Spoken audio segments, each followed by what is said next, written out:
I think it's like a domino effect happening because of that awful Ten Hag transfer window.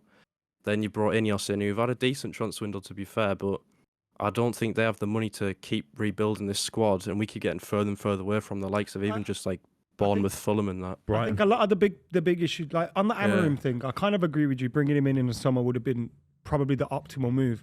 But I also think, when you bring a manager in the summer, and you all go out to America, and the players are all just been on holiday, I think it's easy for players to yeah, fool managers in the summer into thinking, well, actually they can contribute something.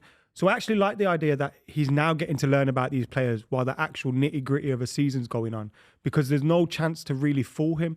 I think it's easy to be fooled in the summer when you go away with someone on preseason. So I get your point and I agree with your point, but I'm kind of glad it's happening this way because of the fact we need to get rid of players.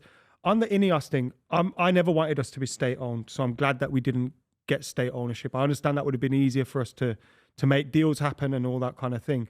But I genuinely believe when Ineos took the percentage that they did, and I'm sure they would have done their due diligence, I don't think they realised how bad the financial situation was and how much their hands would have been tied. And I think I've disagreed with a lot of the moves they make, raising ticket prices and removing concessions. I thought was a disgrace. I think like taking the bonus away from like stewards and stuff, which is like 50 quid, I think it is baffling. But a lot of these decisions are rooted in the fact that they need to readdress the money that's being spent in order so that we can improve in terms of recruitment and bringing players in the summer.